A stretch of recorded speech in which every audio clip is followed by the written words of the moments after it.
Là, je me trouve dans l'embarras de présenter Georges Lieberman ici. Son travail sur l'image a marqué toute la culture visuelle ainsi que la philosophie des dernières décennies. Je me permets seulement de rappeler que l'invention de l'hystérie a été publiée il y a plus de 30 ans. Et compte tenu de thèmes que nous abordons dans ces colloques, la référence à son travail sur Aby Warburg est obligatoire. Je citerai notamment l'image survivante.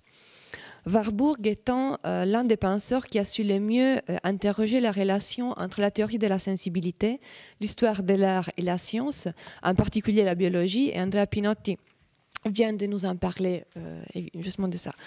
Ce sera toutefois pas à cette question warburgienne que Georges Lieberman consacrera son intervention Minima Lumina, phénoménologie et la politique de la lumière, où il interrogera plutôt les enjeux éthiques, voire politiques, de certaines situations lumineuses, comme tu l'as écrit dans ton résumé. Et je pense que son essai « Survivance des Lucioles », paru en 2009 et consacré en partie à Pasolini, servira de base à son propos, que je trouve précieux d'écouter à la fin de cette journée, au cours de laquelle la possibilité de regarder et voir jusqu'à l'intime du vivant, sinon de la vie elle-même, peut se lever de perplexité, voire des réticences, qui sont justement de l'ordre de l'éthique et de la politique. Il convient en effet de se méfier de la clarté dès lors qu'elle légitime la tentation d'un regard panoptique et d'une pensée unique et orgueilleuse. Donc nous allons immédiatement voir si j'ai mal compris l'intention qui anime ton intervention. J'étais dans la parole et en te remerciant vraiment beaucoup d'avoir accepté notre invitation. À toi, Georges. Merci beaucoup. C'est moi qui vous remercie, qui remercie le CRAL et puis toi particulièrement, Chiara, parce que tu as beaucoup insisté en dépit de mon impression vive et qui persiste d'ailleurs, que je ne suis pas vraiment la personne compétente pour l'argument, en tout cas, spécifique du colloque. Mais je vais, avec crainte et tremblement, je vais essayer quelque chose. En fait, je reviens à... Très bien, il n'y a pas d'image. À la toute première image qui nous a été proposée de voir au début de ce colloque ce matin, je mets de côté la publicité pour Microsoft. Hein. Je parle du début, du premier schéma qui a été proposé à notre attention par Jean-Marie Schaeffer. D'un côté, on voyait un petit cadre avec trois petites images. Hein. Je me souviens qu'il y avait une voiture et puis quelque chose qui ressemblait à un tableau. Et puis à l'autre bout, il y avait un autre cadre, lui, régulièrement marqué de petits points, indiquant, je pense, le niveau neuronal du stimulus. La voiture et la peinture m'ont fait penser à la CX Citroën et à un tableau de Picasso. Entre la CX Picasso et le tableau de Picasso, je me suis dit qu'on peut établir au moins 3 types de relations. L'une qui serait d'équivalence, comme si on disait je regarde une voiture, je vois une voiture, je vois un tableau, il y a une équivalence, le même processus est à l'œuvre. Une deuxième relation qui serait une relation d'inférence, par exemple un iconographe dirait que voilà, on est parti de la signature du peintre Picasso, on est arrivé à voilà, donc on est passé d'un niveau de perception à un niveau de signification. Et une troisième approche qui serait non pas l'équivalence, non pas l'inférence, mais le conflit, où on dirait ce n'est pas le même sensible à l'œuvre. Je vais donc parler de conflit, par choix. En partant d'une citation de Michel Foucault qui dit quelque part que pour savoir, il faut savoir trancher, que savoir, c'est trancher. C'est-à-dire, quand on entre dans un savoir, on définit une ligne de crête ou peut-être même une ligne de front, c'est-à-dire que pour savoir, il faut savoir où l'on veut situer son savoir. Par conséquent, il faut savoir ce que l'on accepte de perdre, c'est-à-dire être dans le non-savoir, ce que j'accepte de non-savoir, en regard de ce qu'on cherche à gagner quelque chose comme savoir. Il n'y a aucun doute que les neurosciences ont beaucoup à nous apprendre sur ce qu'est et sur comment fonctionne le sensible. Mais le sensible à l'œuvre, c'est ça la question. Est-ce qu'on ne franchit pas à ce moment-là un cap et ne passe-t-on pas, c'est la question que je pose, d'une échelle à l'autre? Par rapport à ce que Chiara proposait ce matin, traverser les frontières, la question de l'interdisciplinarité, je dirais évidemment, c'est d'une grande fécondité. Alors traversons les frontières, mais en même temps, gardons-nous de confondre les échelles de grandeur. Je crois que la leçon de Bachelard dans la formation de l'esprit scientifique, je crois, n'est absolument pas obsolète lorsque Bachelard plaçait la confusion des ordres de grandeur au rang d'obstacle épistémologique par excellence, comme lorsqu'on croit, en observant la trajectoire des planètes, que cela va influencer nos affaires de cœur.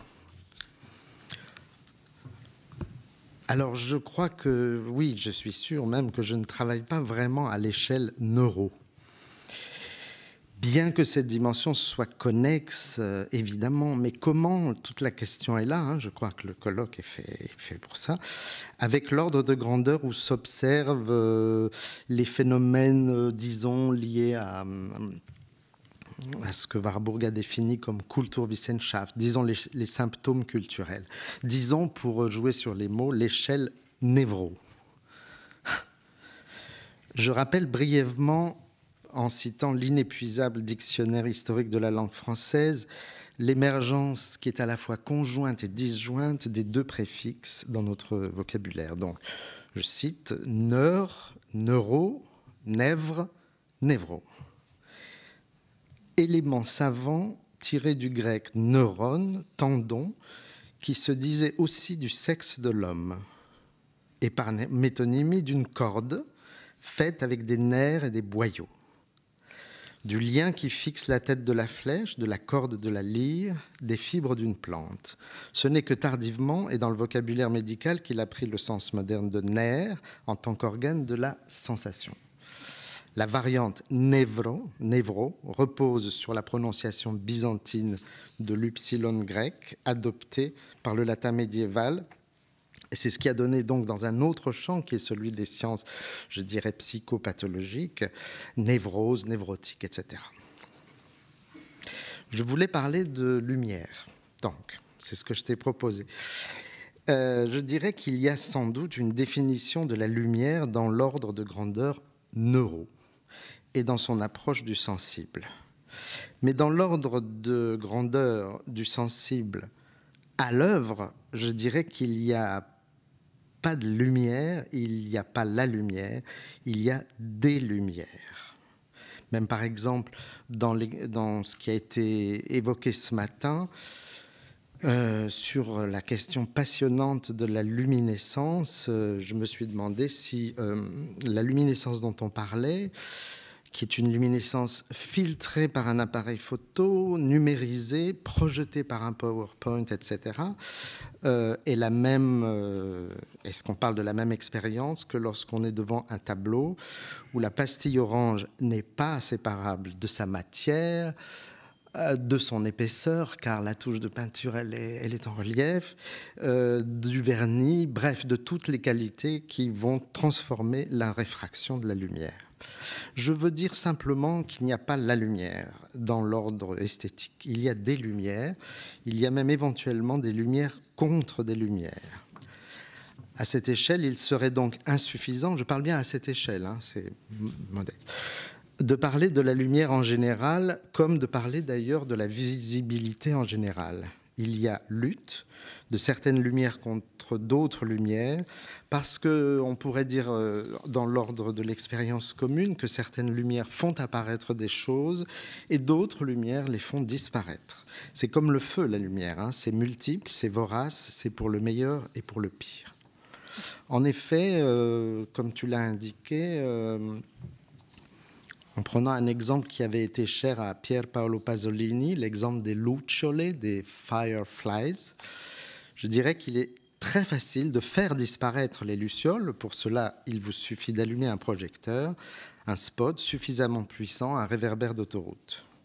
Pour faire réapparaître les lucioles, ce qui est toujours possible, puisque beaucoup de choses de la nature, je dis ça contre Pasolini là, mais peu importe, beaucoup de choses de la nature et presque toutes les choses de l'esprit sont capables de survivance, eh bien, il suffira, si j'ose dire, de rendre à la nuit elle-même son pouvoir de latence et de prégnance. Il suffira de l'accepter, la nuit, d'accéder à son pouvoir de visualité qui se nomme, on pourrait dire en termes philosophiques, l'obscur. Alors, les lucioles pourront réapparaître, même s'il faut attendre très longtemps. On ne sort pas comme ça d'un coup d'un état de disparition dans la lumière. Et mieux encore, en réapparaissant, les lucioles feront apparaître la nuit elle-même comme milieu visuel depuis lequel nous parviennent leurs précieux signaux. Il y a plein de choses comme les lucioles. Il y a des choses qu'il ne faut peut-être pas éclairer simplement ou élucider à tout prix. Je veux dire par là que si vous essayez d'éclairer une luciole, eh bien vous n'allez voir qu'un petit corps d'insectes secs, minables, insignifiants. Le mieux, c'est de les voir à l'œuvre, c'est-à-dire vivantes dans leur milieu naturel. Il y a des choses donc dont il faut préserver la liberté d'apparaître ou pas, ou de faire les deux choses à la fois, hésitation, apparaître et disparaître en passant devant nos yeux, comme un éclair ou comme une étoile filante, même si cette étoile filante est très très lente. Souvenir de Benjamin et de la fin du texte sur les affinités électives. Les lucioles nous parlent de l'apparition des images. Comment faire apparaître une image, comment éclairer une image, comment appréhender son apparition, comment susciter son apparition, comment respecter la lumière singulière appelée par exemple par une œuvre d'art, comment éclairer une œuvre d'art, c'est très compliqué. Comment trouver la lumière juste? Et alors là, le problème perceptuel devient un problème non seulement esthétique, mais éthique. Depuis Benjamin, justement, on sait la signification anthropologique, esthétique, mais aussi politique d'une simple modification de l'éclairage des rues de Paris, par exemple, au XIXe siècle. Ou bien ce que, très différemment, a pu faire plus tard André Malraux quand il a décidé qu'on allait illuminer les monuments du patrimoine d'une certaine façon. Il y a donc contraste, il y a même quelquefois lutte de certaines lumières avec d'autres lumières. Alors je voudrais dire qu'il y a je vais évoquer deux points de vue. L'un qui est la phénoménologie de la perception, à laquelle, me semble-t-il, il serait bon d'adjoindre une polémologie de la perception.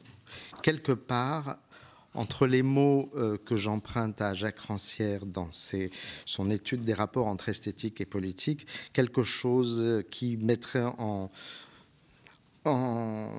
acte la mésentente esthétique, le partage esthétique aussi. Alors, il y a une sorte de situation que je vais vraiment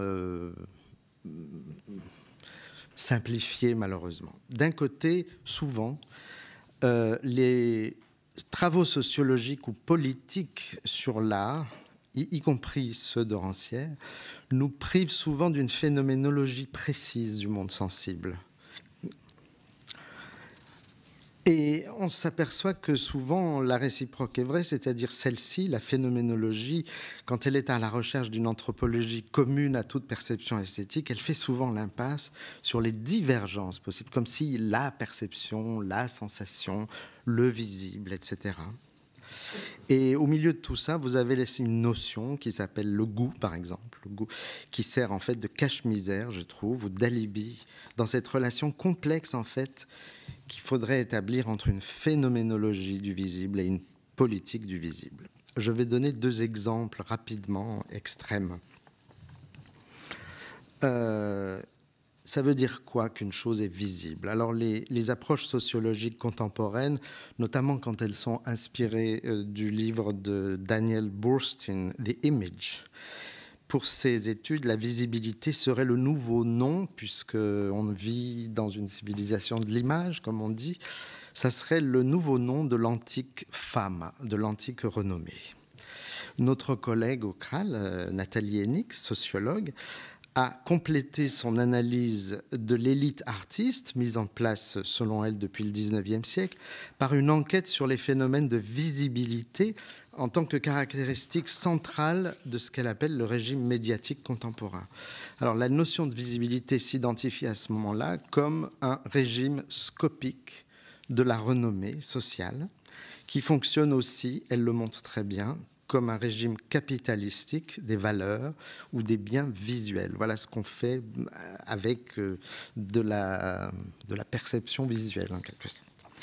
Qu'il y ait des choses ou des êtres qui sont plus vus que d'autres signifie, selon Nathalie Hennig, que la visibilité peut se comprendre comme un véritable capital, susceptible à ce titre d'être mesuré, géré comme n'importe quelle autre quantité économique. Rapidement, je dirais que rien n'est plus vrai et que rien n'est plus faux également. Rien n'est plus vrai parce que rien ne décrit mieux l'état présent de cette course au capital visuel, une façon de décrire nos aliénations dans un sens. Mais je me réfère à la conclusion du livre de Nathalie Hennig. Si, comme elle le veut, avec raison, la visibilité est, je cite, ce phénomène social total touchant tous les domaines de la vie collective. Oui, je suis d'accord. Mais alors, rien n'est plus faux que de décrire ce phénomène du seul point de vue, si j'ose dire, des vainqueurs. Rien n'est plus faux parce que le capital et le régime médiatique sont bien loin d'épuiser la totalité des phénomènes qui existent, des pratiques sociales qui existent et bien sûr des faits de visibilité.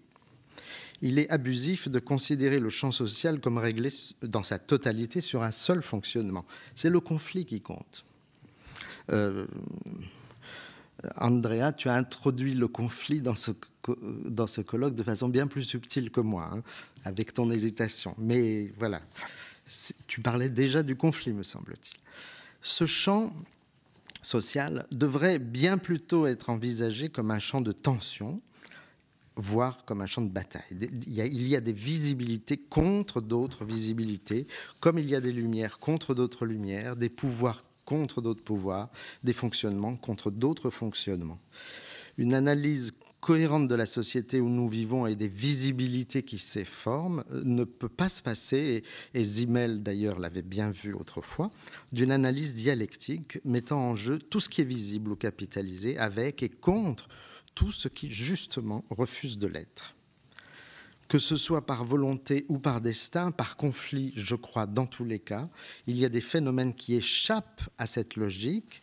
S'il était vraiment impossible d'échapper à cette logique, eh bien oui, on pourrait dire les lucioles ont disparu. Mais justement, je ne crois pas qu'elles ont disparu, c'est comme si on disait les minorités ont disparu. Mais elles n'ont pas disparu. Elles existent quelquefois sous la forme d'œuvres, éventuellement d'art, de pratiques, qui ménage à la visibilité un destin moins standard, c'est-à-dire une existence critique au regard de la société tout entière. Les lucioles n'ont pas disparu, elles sont quelque part, fût-ce dans l'air de nuit peu habité, fût-ce dans l'art quelquefois, mais pas toujours dans l'art.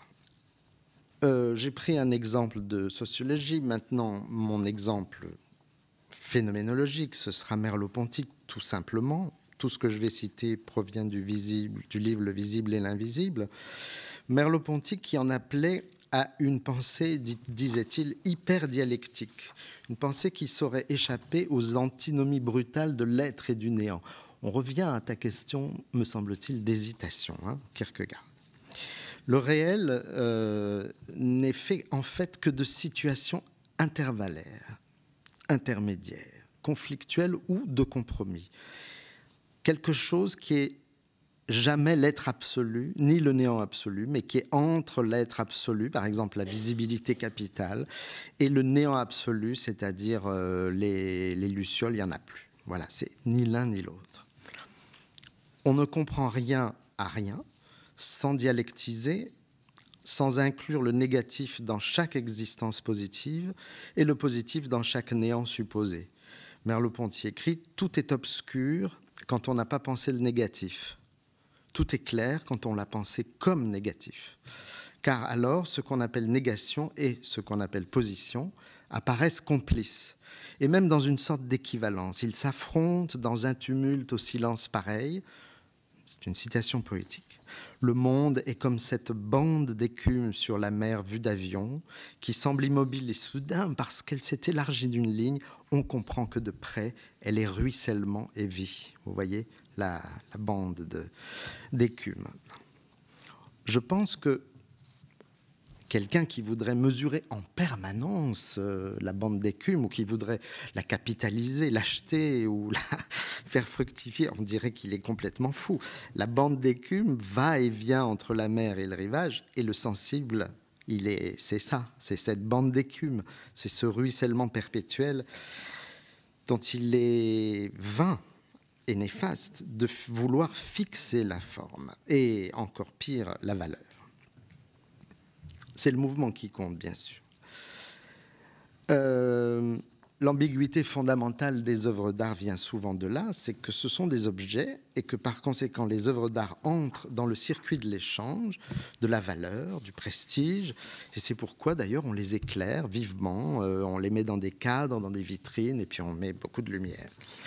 En même temps, les œuvres d'art, mais les images, certaines images en général, nous sont précieuses et du coup, je dirais, inestimables, sans valeur, comme le visible qu'elles révèlent, comme cette bande d'écume changeante, admirable, ici inconsistante, là énorme, qu'il est impossible de reclore dans une lumière qui l'isole. À l'instar du langage, le visible serait donc à penser, et c'est Merleau-Ponty qui l'écrit, je cite, comme se réalisant dans l'homme, mais nullement comme sa propriété. C'est pour ça qu'il parle à un moment donné d'image libre. C'est pour ça qu'il parle d'un phénomène irradiant. C'est pour ça qu'il dit qu'un phénomène est toujours une chose du temps qui implique l'ouverture de sa visibilité à quelque paradoxal espace-temps. Et il parle de latence, vous savez, c'est un vocabulaire qu'on retrouve beaucoup chez Merleau-Ponty, qu'une simple couleur ou une simple lueur dans la nuit serait capable de faire lever, comme un fantôme ou comme un souvenir involontaire. Merleau-Ponty écrit, en faisant référence à la psychanalyse, qu'il est bon de rappeler aussi comme paradigme, comme le souvenir écran des psychanalystes, le présent, le visible, ne compte tant pour moi, n'a pour moi un prestige absolu qu'à raison de cet immense contenu latent de passé, de futur et d'ailleurs qu'il annonce et qu'il cache. Fin de citation. Voilà pourquoi la visibilité n'est pas affaire de quantum dans le point de vue, dans l'échelle à laquelle je me place, mais de quale, c'est-à-dire de singularité, je reprends le terme proposé par Andrea, issu d'un jeu de force. Et d'ailleurs, toute une tradition théorico-artistique, Léonard de Vinci jusqu'à Paul Klee, n'a jamais cessé d'insister sur ça. Il me semble remarquable que Merleau-Ponty ait pu parler des objets sensibles, et à un moment donné, il parle d'un caillou ou d'un coquillage sous ses yeux, mais aussi dans sa main, comme des forces douces, dit-il, confrontées à un certain état du monde. Je cite, « La chose, le caillou, le coquillage, n'ont pas le pouvoir d'exister envers et contre tout. Ils sont seulement des forces douces qui développent leurs implications à condition que des circonstances favorables soient réunies. L'être et l'imaginaire sont pour Sartre des objets, des étangs. Pour moi, ils sont des éléments, c'est-à-dire non pas des objets, mais des champs. C-H-A-M-P-S. Être doux, non thétique, être avant l'être. Fin de citation. Cette douceur des choses non thétiques reconnue par Merleau-Ponty m'évoque justement dans le domaine lumineux la douce lenteur des lucioles et de leurs signaux érotiques dans la nuit. Cette douceur se confronte malheureusement à la non-douceur et à la dureté du monde. Les projecteurs dans la nuit dont parle Pasolini ou les réverbères. Évoquer les lucioles, ce serait donc parler d'un état alternatif de la lumière, lumière de la douceur contre lumière de la dureté. Est-ce qu'on ne voit pas là qu'il y a un conflit évident entre la visibilité selon le phénoménologue de la perception et la visibilité selon la sociologue des médias? Oui, il y a un conflit, mais cela ne veut pas dire que une visibilité existerait et que l'autre devrait être réduite au néant. Non. Ça ne veut même pas dire que l'une serait vérité et l'autre mensonge. Non, ça veut dire que les deux existent et coexistent. C'est le drame, c'est bien le drame, mais c'est aussi l'intérêt dialectique de la situation. Il y aurait donc, que l'on soit philosophe ou sociologue, mais aussi ou artiste ou commissaire d'exposition ou neuropsychologue ou quelqu'un qui louche, je ne sais pas, il y a des choix à faire constamment pour qu'une visibilité soit produite aux yeux de tous et de chacun. Donc le choix médiatique que Nathalie Hennig analyse, mais dont elle semble ne pas voir qu'il y en a d'autres possibles, je persiste à le dire, consiste à dire qu'un objet visible, ce serait un objet suffisamment éclairé pour qu'un maximum de spectateurs y aient accès. Le choix phénoménologique dont Merleau-Ponty décrit l'expérience consiste au contraire à reconnaître qu'un objet visible ne l'est vraiment que parce qu'il est suffisamment éclairant. Pas éclairé, éclairant pour quelqu'un, fût-il seul à s'en apercevoir. C'est ce qui arrive d'ailleurs lorsqu'au cours d'une promenade nocturne dans une forêt surgissent tout à coup les lucioles et leur douce visibilité. Au point de vue phénoménologique, ce qui est visible, donc, ce n'est pas tant ce qui est accessible sous la lumière, c'est-à-dire éclairé, que ce qui est accessible comme lumière, c'est-à-dire éclairant. On pense là à une thématique très connue de l'apparition amoureuse, depuis la Passante de Baudelaire jusqu'à la Nympha de Warburg ou à la Gradiva de Freud ou de Jensen. Zoologiquement parlant, d'ailleurs, les lucioles ne sont rien d'autre que des apparitions amoureuses, des invitations lumineuses envoyées aux congénères pour venir s'accoupler. C'est ce qui donne à ce point de vue une tonalité érotique ou émotionnelle particulière, soutenue par deux mouvements d'approche concomitants, qui sera ma conclusion. Le premier mouvement est celui de réciprocité.